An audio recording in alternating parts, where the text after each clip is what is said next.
Hey, sorry for the interruption, but we wanted to let you know that this week's episode is brought to you by Spotify for Podcasters. Really cool app. Josiah and I use it for every single show that we bring to you every week.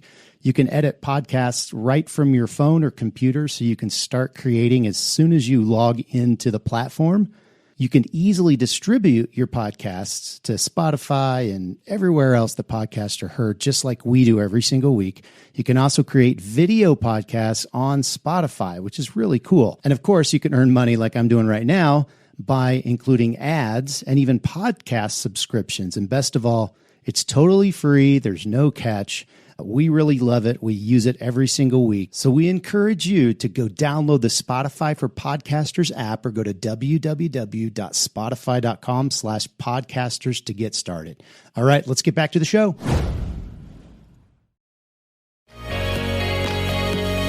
Welcome to this week's episode of the Print on Demand Cast. Each week, join Travis and Josiah as they provide insight into the print-on-demand industry and equip you with the tools, advice, and strategy you need to achieve success and hopefully have a few laughs along the way.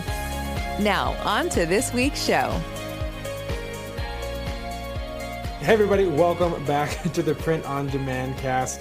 As always, my name is Josiah, and I am joined once again by Travis Ross, and we're so thankful that you're here with us again this week. Travis, how's things going for you, man? Some craziness has happened in the last week in the Ross Casa, if you will. Yeah, it's been kind of a crazy week. I won't go into all of the details, but suffice it to say that our family came in contact with the Rona, and it hasn't been fun. The Rona.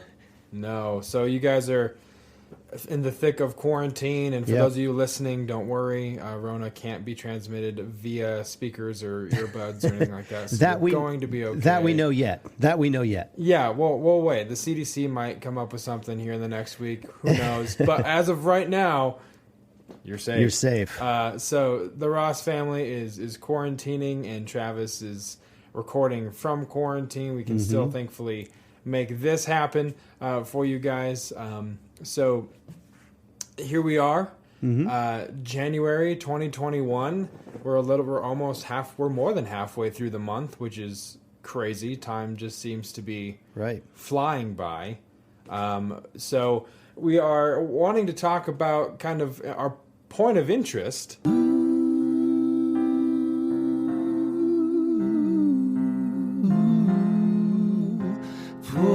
of interest.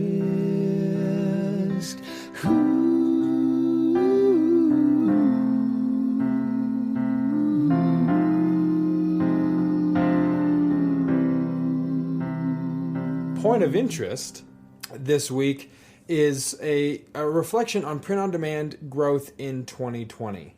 And record growth from what I can tell. This is specifically talking about Printful from the article that you found, Travis, on a website talking about Printful's growth in 2020. But Printful's growth can be a good roadmap and kind of, like you said, to extrapolate out for the industry as a whole what we can kind of expect and look at going into 2021. Yeah. So according to this, Printful has seen an 80% year-over-year increase in order count over the last 3 quarters of 2020, reflecting growing consumer interest, people shopping online because of COVID. It seems like this kind of contributed to this massive growth for Printful and for the print-on-demand industry as a whole. Yeah, 80% in 3 quarters is crazy. I mean, in any industry, but it goes along with what I think we've been seeing in the industries like as a whole. It's just print on demand is it's time to shine right now. It's really, really coming into the forefront of people's minds when it comes to e-commerce, and a lot of people are jumping on this print on demand bandwagon because, we've said it 1,000 times. You don't have any inventory to hold.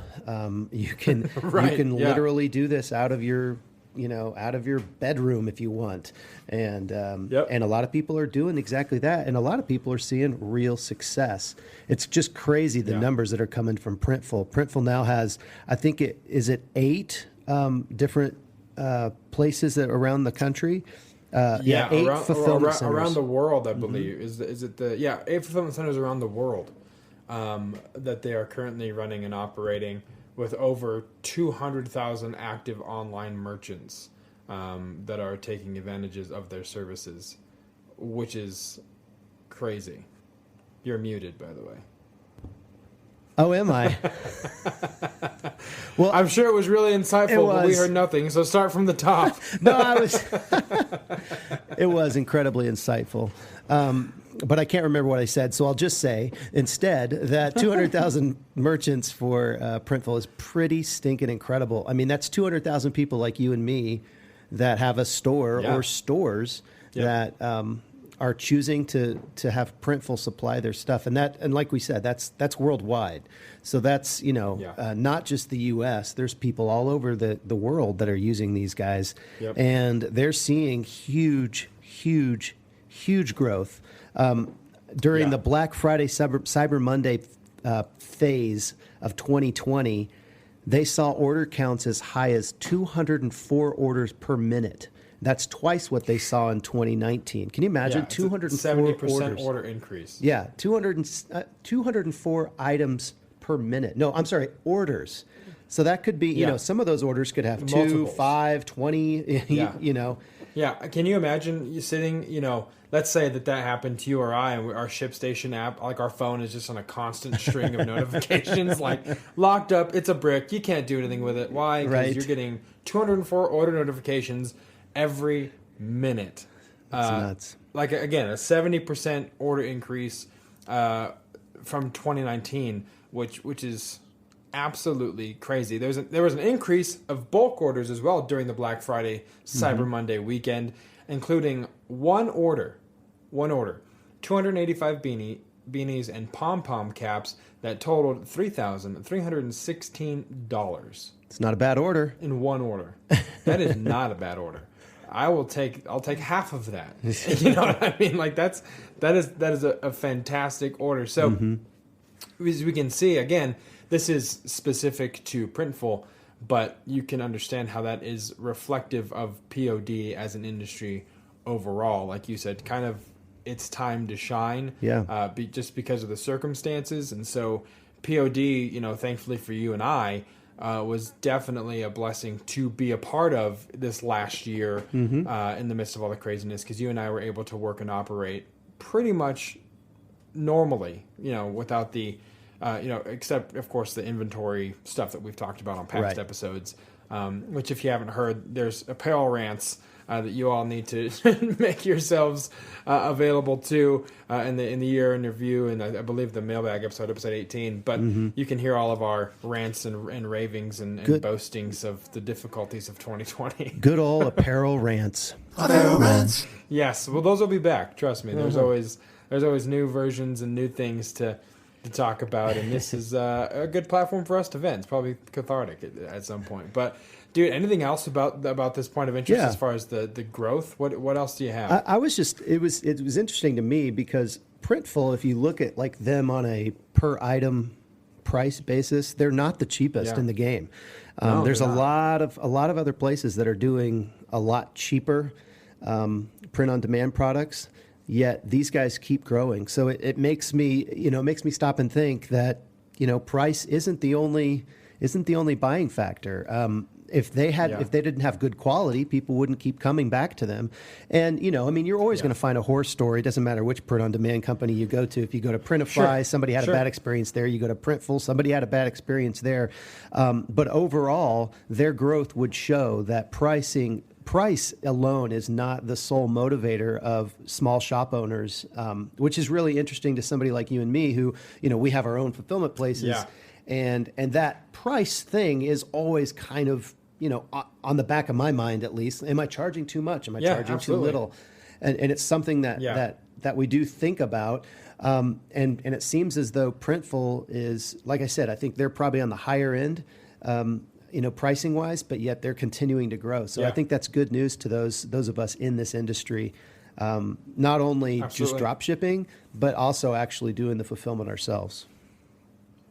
Yeah, no, I completely agree. I think, for us as well, it's always, are you being competitive? but are you still making what you need to make? And there's always these, tensions. And as you said, Printful's not the cheapest on a lot of the stuff, and so you can see that quality and service and stuff. People do take that into account. Even if it's not the cheapest, they'll still work with you. So it's a good note to have as you're going forward, and we can even touch on more of that in our main event of the episode.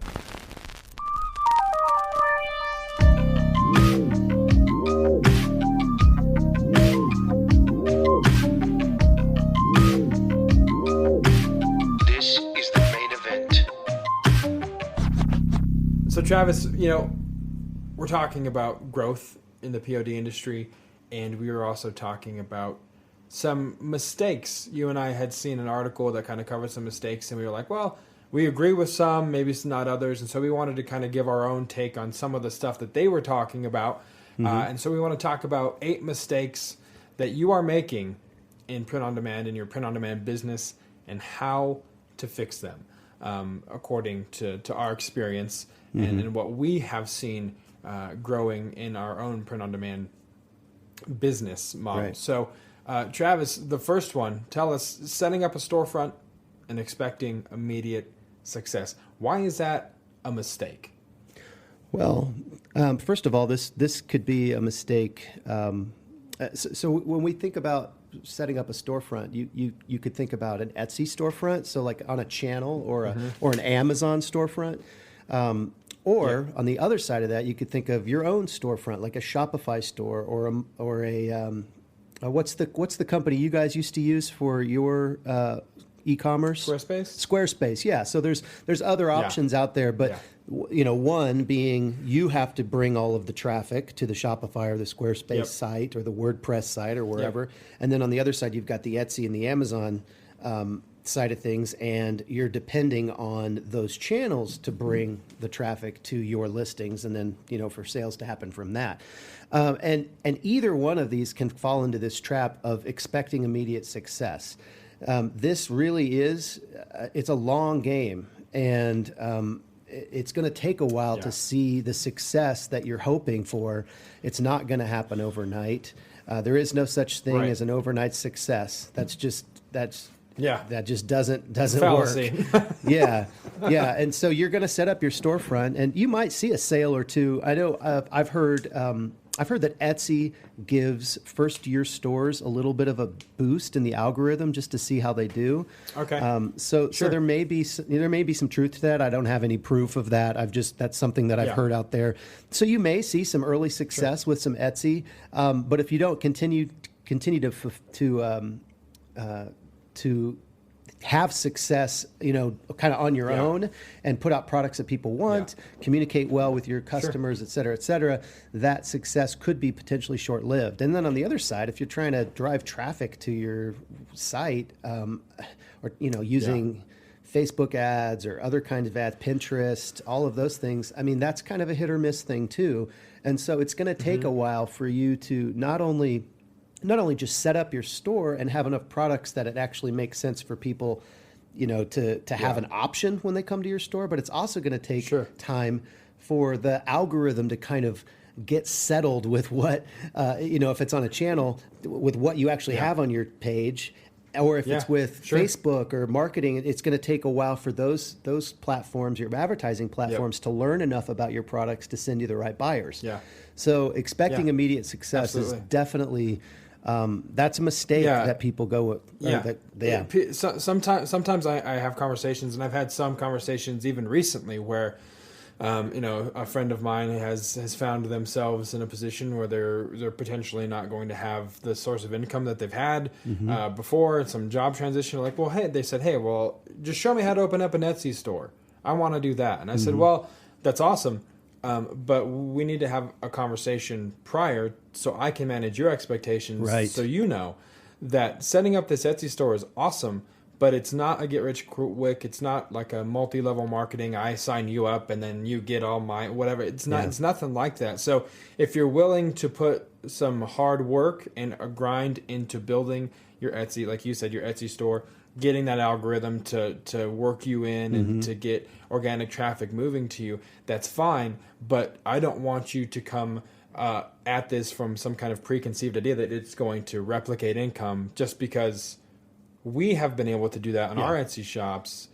Like you said, it's the iceberg thing. You saw the tip of it when we're making this much, but you don't see the other huge, massive iceberg under the water. That's everything we did to get to that point. So sometimes I feel like print on demand, and it could be at the fault of some of the people out there that are like, selling courses. And sometimes it has this like get rich quick vibe to it. I think people think. Yeah, totally. And so it's not something that will do that. It's simple, but it's not easy. Exactly. Right? It's simple. Learning a store, creating a store can be simple. Getting designs, all that can be simple, but it's not easy to grow that into something that's successful unless you're willing to kind of put your shoulder to the plow and get that thing moving forward. Right.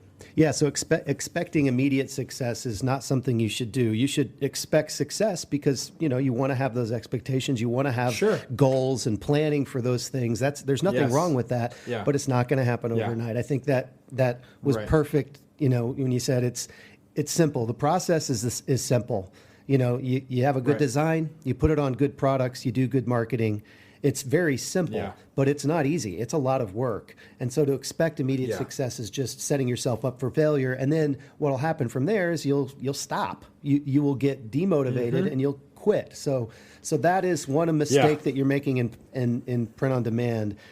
Don't fall into that mistake because it'll make your business short-lived. So Josiah, what's the second mistake that people are making in print on demand businesses? Yeah, so and it's an easy one to fall into, but selling generic designs is doable, but you're doing a couple things. One, you're kind of getting lost in the noise of everything that's out there, but you're also setting yourself up for potential IP or trademark infringement complaints and all of that nightmare. Yeah. And I remember when Ken Ryle was on the show talking about that with us, which do you remember what episode that was? Because it's a great episode. Yeah, we'll try and find that. Is episode 9, licensing and copyright with Ken Ryle. Yes. Yeah, so that episode 9, we talked to him about, well, how do you avoid some of those, downfalls of trademark and stuff? And he said, it's easy.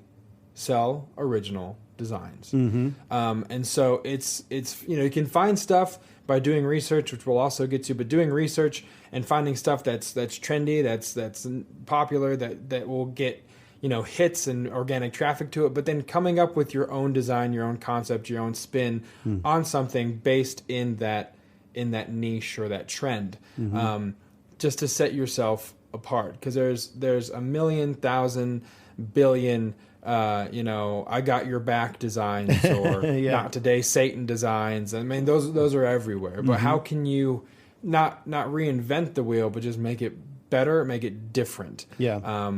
So that's my insight. What do you, as far as selling designs, Travis? What's something that in selling generic designs, how people can kind of avoid that pitfall and why they would need to do that? Yeah, I think when we first started out in this business, the competition, there was a lot of low-hanging fruit, for kind of more generic, there's people out there selling courses talking about, just doing the ugly mug, strategy or whatever. And basically it's just text on a mug. And to be honest, I have some just text on a mug designs that do okay. I also have some stylized text, that maybe changes a couple of fonts or has like some squigglies or something like that, but it's still basically just font. But my best selling designs are actually designs that are unique to me, that we designed in-house, that have some type of design ability on them. Those are the ones that sell best.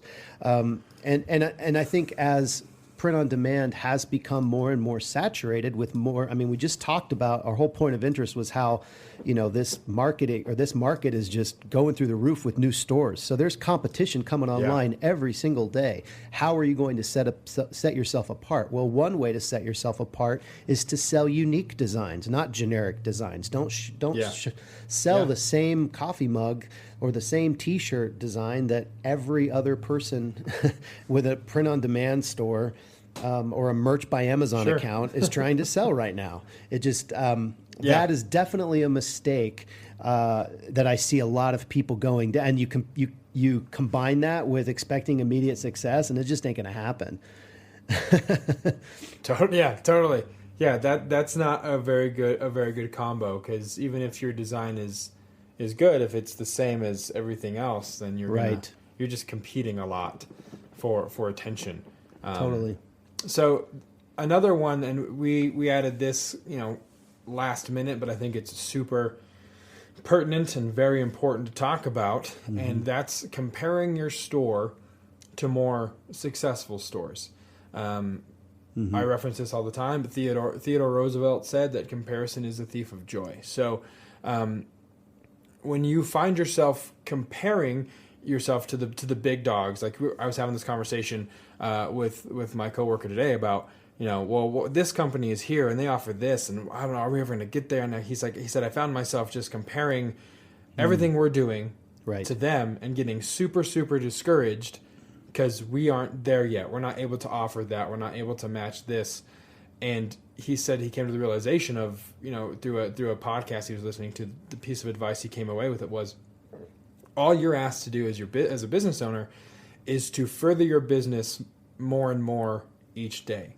If you're doing that, then you're doing the best thing for your business, as opposed to getting caught in that comparison thing, and then eventually you get upset, especially if you're combining setting up a storefront and expecting immediate success with generic designs. Then you're wondering how you're ever going to compete with these other stores. It can get really, really hard to do, but we all fall into that. So in your experience, man, I know you've done it, I do it, comparing yourself to other stores. What have you found to be helpful for you to kind of undo that bear trap and keep moving the business forward? Honestly, I think it's just talking about it. We had Robin Johnson on the other week, a couple episodes back, and that was episode 20. She did an awesome job. That was a great, great episode. But we talked about this a little bit, and I think just continually reminding myself is really the only way out, because, we all have Instagram and Facebook and all these social media and things on our phone, and we're seeing. I think you even said the highlights or the curated highlights of our lives.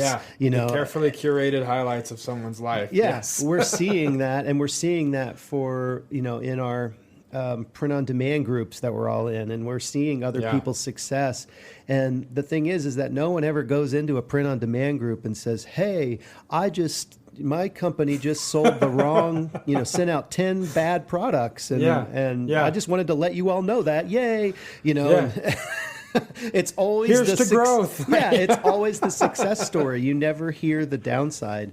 And and so it's so easy to just continually see somebody else's success and have a little twinge of jealousy, or, oh man, I should have done that. I should have thought of that marketing angle. I had a design idea that was just like that. I never did it. Oh, I never do any of my design ideas. Oh, blah, blah, blah. And you just beat yourself up, and it's just it's a slow, it's just it just a turns slippery into a slope. big pity party, and it's all and then you find yourself stuck in that mindset. So I think you're right. I think, which again, you don't see it in social media, and you don't in culture. I don't think it's very advocated to kind of express those hardships that you're dealing with, because I've had moments in my life, nothing to do with business, but when I finally voice something that I'm struggling with, one, you find out that you're not alone, and other people in business have that exact same thing, or that someone else is dealing with the same thing, and that you're also not crazy.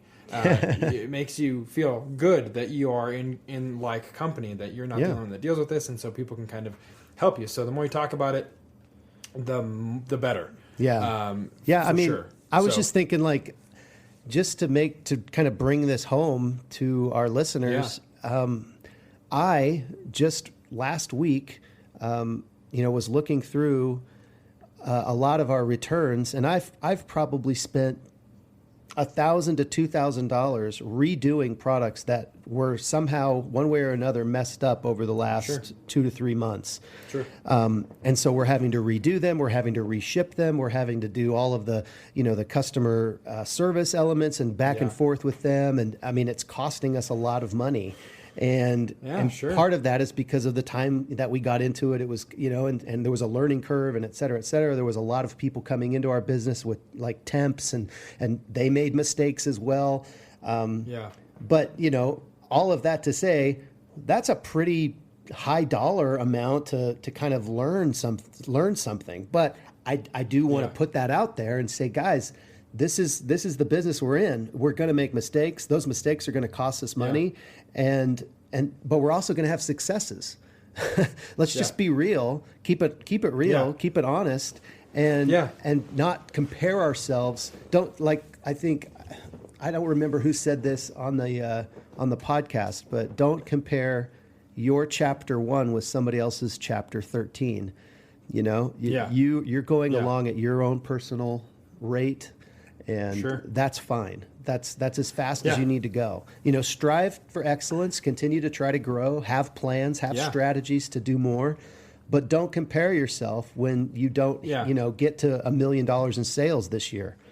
That's okay. It's kind of like, it's the idea that, you can't have faith without fear.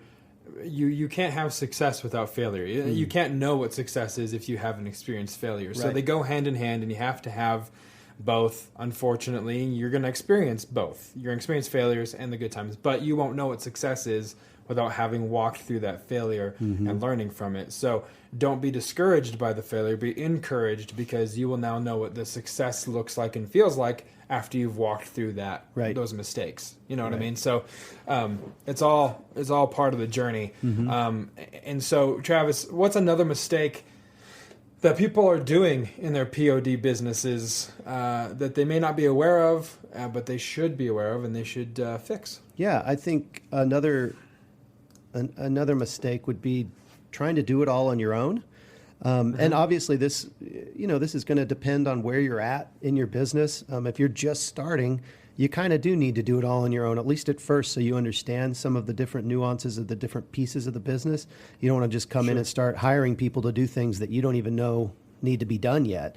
But I do think that you come to a place where you do need help. I mean, even if it's just emotional help, totally. Just talking to somebody else that may have a different perspective. But there's definitely different skill sets that are important in a print-on-demand business, and you need someone that has vision and has forecasting, thinking forward and what can we do in the future. But then at the same time, you need someone else that's more organizational and perhaps can put the brakes on that guy who always wants to, go to the next event or the next product or whatever. And so there's a mixture. And so I think if you go overboard on one side or the other, you can actually hurt your business. And so you do need that balance. And so I think doing it on your own can really be that can be a detriment to your business. And if you can find somebody that maybe support or has some different skills than you that you can partner up with or bring on. Or even just part-time or whatever, it's going to go a long ways towards helping you. What do you think? Yeah, and you can do it. In episode 17, we talked about virtual assistants. So, you can find people that have a skill set that you're needing, whether it's bookkeeping or systems or whatever it is that you're not in that strong point. Wherever your weaknesses are, you can bring someone in to supplement and help kind of bolster that area, because like you said, it's awesome to have the passion of a wild stallion, but you have to have someone that can bridle that and make that stallion go somewhere with purpose. Otherwise, you're just running around with no real, purpose. You're just kind of errantly doing whatever you want. So, but you can do those things with virtual assistants, on a budget. It's not going to cost you a lot. It helps both sides, both parties. But it is something that you have to do. And it takes a level of self-awareness, too, that's commendable, because you have to be able to look at yourself and say, I suck at this.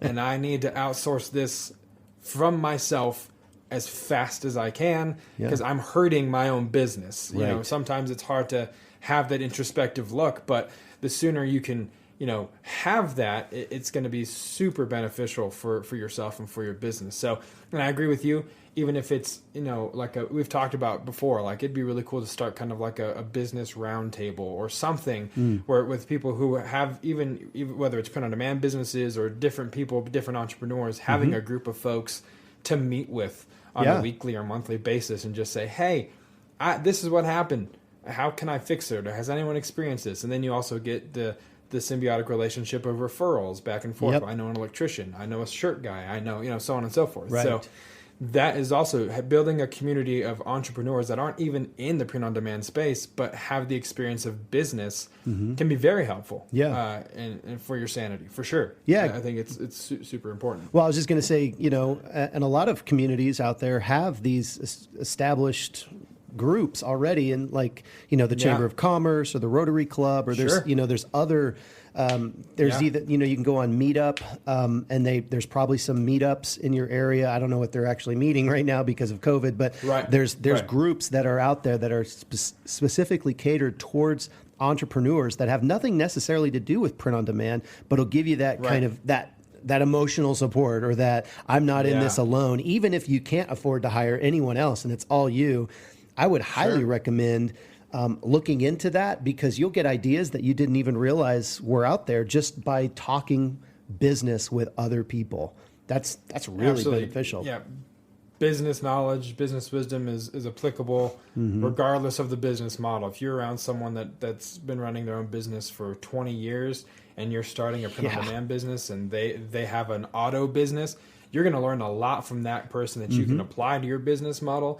And it's that whole don't throw the baby out with the bathwater. Just because they're in a different business doesn't mean that you can't glean off of what they have to offer. So I think that's also super important. So I would, if you're listening, do some research and take advantage of it. Even if it during this COVID age is Zoom calls, whatever.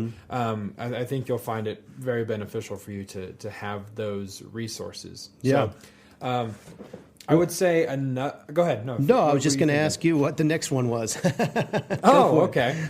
All right. Well, so I think the next one is selling too many variants, which is to say too many colors of one shirt for one design. Even though technically, this is a virtual inventory model where it doesn't exist until you print it. Keep in mind, you still have to house if you're doing it in-house, you still have to have the shirts on hand to print. And sometimes I think, on one side we get really excited and you want to print on every color you can because it's a mock-up and we'll just put it all on there. But then also on the buyer side, sometimes you can offer them too many options and then they don't know and how can they make these decisions and they get overwhelmed and I'm going to come back later and whatever. So don't be afraid to if you have a design that you think is good looks good on white, black, and red, then just sell it on white, black, and red. You don't have to sell it on you don't have to sell it on every color just because you can.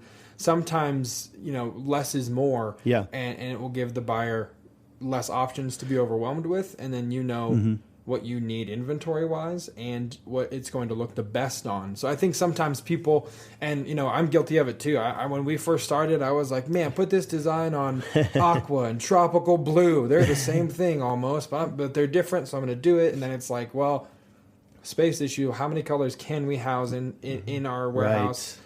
Practically, and I don't want to, maybe hoodies are bigger, so maybe I'm not going to offer this on a blue, red, orange, peach, black, gray, white hoodie, because where the hell are we going to put all these hoodies? And so let's kind of narrow down the choices. And so I think that's a mistake we make because there's ambition and it's easy it doesn't cost anything to list a different variation, but you can definitely paint yourself in a corner if you're putting too many variations on a listing, for sure. Yeah, I think that whole analysis paralysis thing that you put your customer through is a real deal. It's very real. Yeah. They don't need 10 options. They don't need 5 options. What 2 or 3 colors does that design look best on? That's enough, Yeah. guys. That's enough. Yeah, absolutely. Even one. there is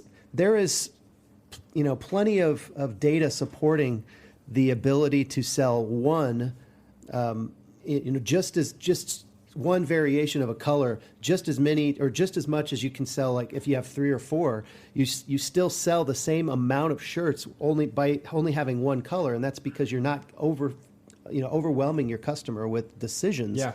It could even be a brown shirt. If it looks the best on a brown shirt, put it on a brown shirt and let it go. Absolutely. Move on. Yeah. Yep. 100%. The analysis paralysis thing is huge, and I have this conversation with a lot of our clients too when they're building their own stores. Mm-hmm. They want to come out of the gate, well, I want to list 10 designs for sale. And I'm like, that's awesome. And I want to put them on shirts and hoodies and mugs, and I want to put in there, they have all these different, items they want to print on, which is fantastic. But I often say, well, why don't you start with 4 or 5 designs? Mm-hmm. Because your customer will have less to look at. And then you can still have 10, we can still make 10 designs, but release 5 of the ones that you want. Right. And then over time, we'll add more, and it will give customers a reason to come back to your store. Because if you put 15 designs out right away and then you have nothing else to do, well, then they're going to come once, either get overwhelmed or purchase something. But then there's no reason for them to come back and see what else has been added to the collection or taken away or what have you. So that analysis paralysis thing is definitely real from a buyer standpoint. So don't feel the need to have to offer 30 colors on one design right, because you want to make sure you have everyone's favorite color.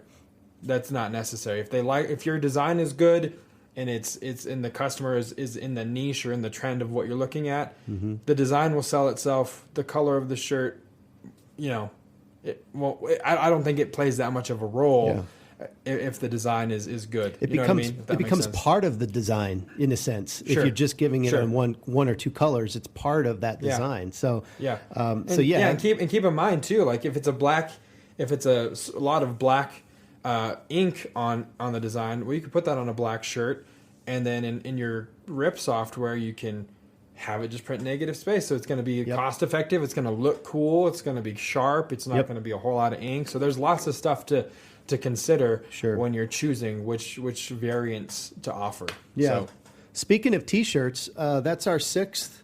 Our 6th mistake you're making with P.O.D. And I see this all the time, Josiah, selling T-shirts only. Everybody wants to be a T-shirt salesman. Everyone wants to have a T-shirt shop. And I mean, there's a million courses on T-shirt millionaire and T-shirt this and T-shirt that. But what's the problem with just selling T-shirts, Josiah? Why isn't that a good idea? You're not maximizing your your assets if you're just selling on T-shirts. So if you have a T-shirt design, you can take that one design and you can put it on a mug, you can put it on a hoodie, you can put it on a tote, you can put it on a tea towel, you can put it on a sign, you can put it on a myriad of other items. So if you have tunnel vision and you just are thinking T-shirts, well, you're cheating yourself out of additional revenue off of one design that's already been made. So you've made the one design for the T-shirt, but then you can bring in more revenue by adding that same design on 6 or 7 other items and maximizing what you have instead of creating a bunch more designs. Use that one design to put on a lot more products, and then you'll find that your product offerings are more robust. Right. And you've already done the work, so you might as well put it on something different. And I see that all the time too. And that's one thing that with you've talked about before of like, well, just put it on a mug. I mean, why do you have to have a mug specific design? If it's a good design, if it's funny, you can put it on whatever you want, which is super important. Like we've done that. We're starting to take all of the novelty ideas we have and taking some of the best and putting them on a hoodie and putting them on long sleeves. And so we're starting to finally kind of maximize the assets that we have. Yeah. That's how I got started, honestly, was I was in Merch by Amazon and had a whole bunch of designs and then realized, I have all these designs and I can put these on other products. I know how to build listings. I know how to use flat files, blah, blah, blah. And so that kind of launched me into print on demand. And I think that a lot of people do when they get started. T-shirts are kind of the thing that you see the most of. And I do want to point out that we're not necessarily contradicting ourselves by saying don't sell too many variants, but then coming the next thing and saying now put it on a T-shirt, put it on a mug, put this. I think these are are two potentially different strategies. So for your customers, Josiah, that are using you, your brand partners, you're saying, hey, just take 5 designs. Let's not put it on every single thing. And that's because they're having to drive traffic to their customers. They are going to be, using their email lists to try to get people to come to these sites. What we're talking about on selling T-shirts only, we're talking more like Etsy or an Amazon or a Walmart, these other larger channels where it does pay to have your design on multiple products because that means it's on more pages. It's being seen by more potential searches. Yeah, and it's driving more there's more organic traffic and views, more potential for organic to those products. Yeah, right. So if you're more widespread on those platforms, it's a good idea because, like you said, it just ups the chance of you getting seen or getting coming up on the first page of an item. So, exactly. So yeah, that's a good point. Definitely two different ideas or strategies when it comes to don't offer too many variants, but then also on these platforms, just cast a wide net and see what fish you can bring in. Yeah, so you can still build off of your winners, on those channels. You can still do all of the things that we were talking about, just recently with taking those fewer designs and putting them on more things. You can build a few more designs, put them on a few more things that are in that particular niche. So there is some crossover here, guys, and again, we don't have all of the answers, but we've seen enough of this business to know that there's some issues and there's some mistakes that you can quickly fall into. Our next mistake, and I harp on this all the time, not doing competitive research. I still go by that whole tickler file thing that I know you get a kick out of every time I say it, Josiah. Yes. But I love the idea of having a tickler file with, maybe holidays on them or months of the year or whatever. And every single month you're going in and you're doing more research. You're finding out what's selling. You're trying to figure out good, trendy, fun designs, and you're putting them in these tickler files so that the next year, when you're ready for this particular holiday, you can pull that up and get in there and see what was selling this time last year, and you have time to capitalize on those trends.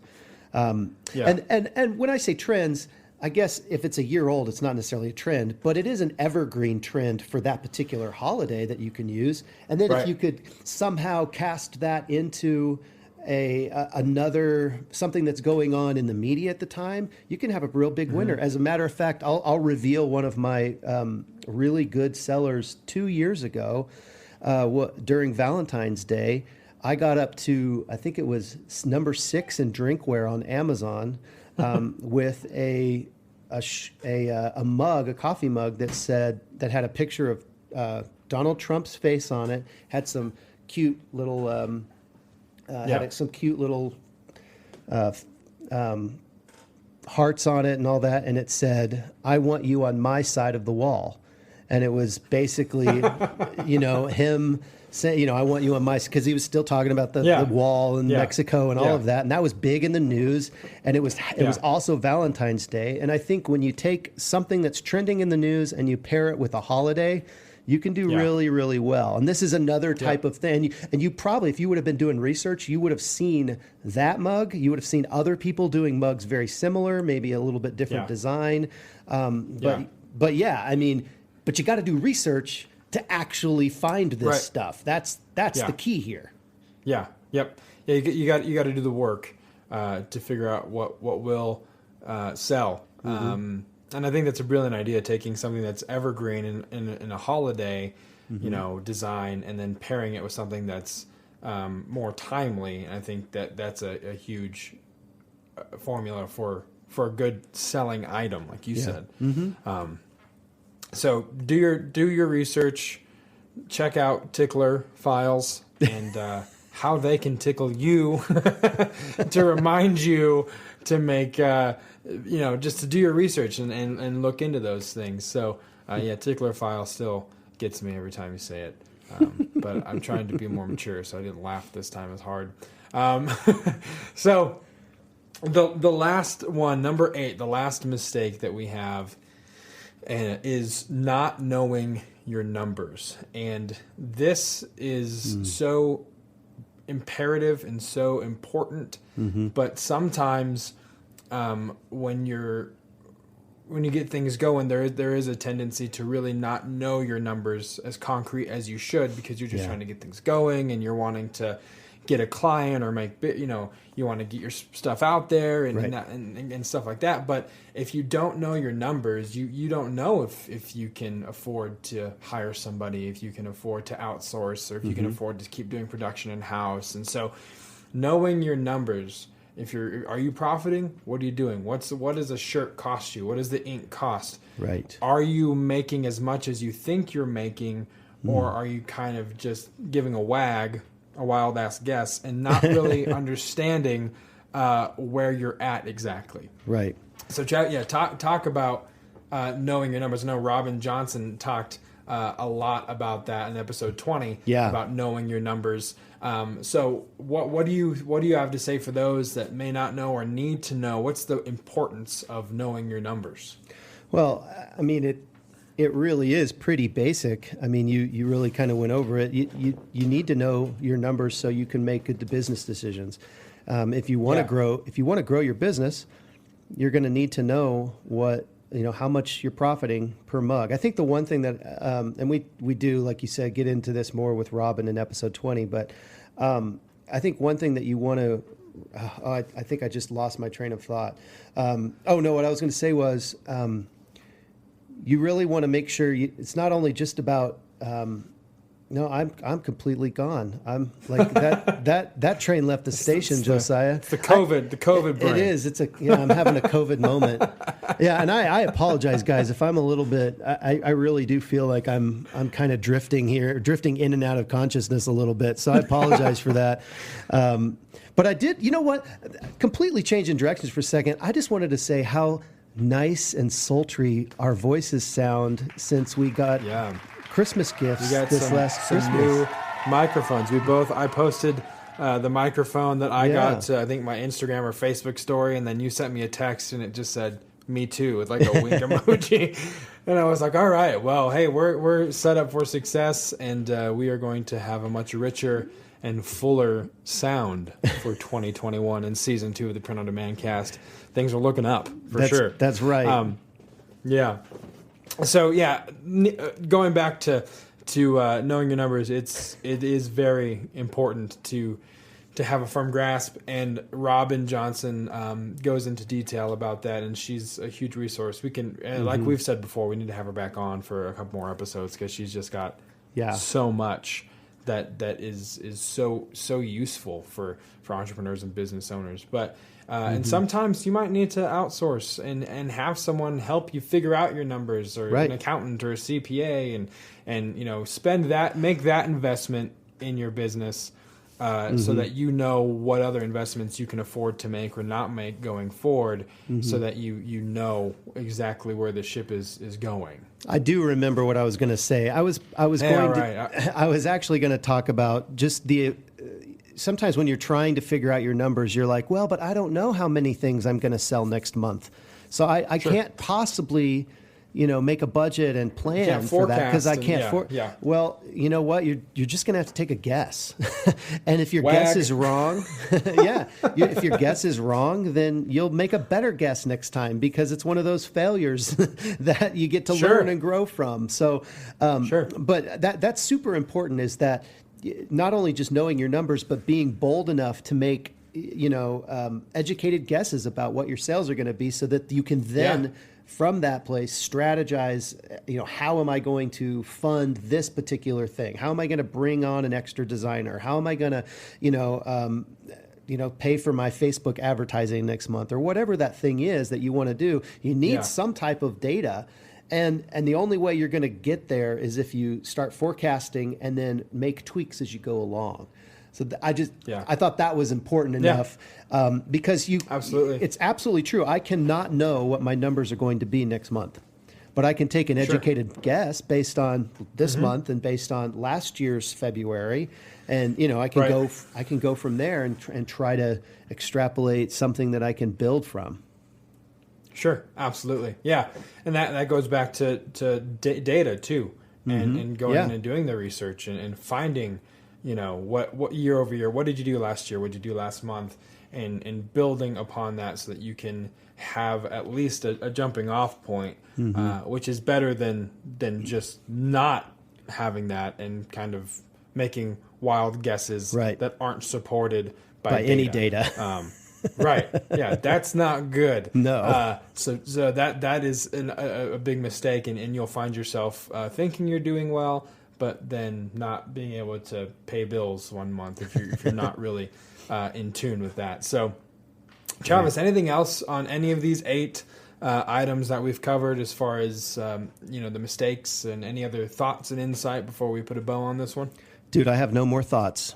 I lost them all. He's used his thought points for the day. I knew if I vamped long enough on not knowing your numbers that it would come back to you. Your Thanks, thought man. that you had that you forgot. I was just about to tell a joke and maybe cue in some badumps, or I don't know, just killing time. I appreciate that, man. You're always looking out for me. Hey, I do what I can. We don't call each other road wives for no reason. We know how to have each other's back. So for those of you guys listening, thank you again so much for joining us this week, and hopefully you have taken away some stuff that you can learn and build off of on this episode as far as the 8 mistakes you're making in your P.O.D. business and how to fix them and improve your situation.